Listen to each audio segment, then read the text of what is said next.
29 yanvar Urganch dehqon bozorida narx navolanchalik bodring ko'rsatib o'tamiz. Ko'pchilik so'rabdi ekan. Poshsha aka, assalomu alaykum. Hormon sovuqlar bilan. Neden bertisiz bodringni?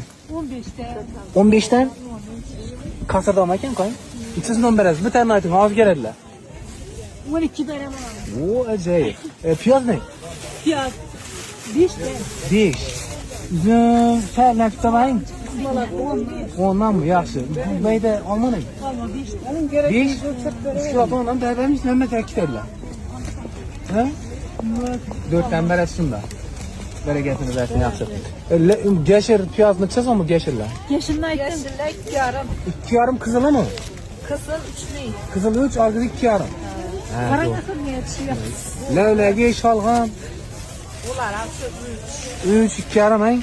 Savdanızga bereket. Arzon da gapchi? arzan. Arzon ang. Arzan verdiler. Ha, salomat bo'ling. Sizlar tarafdan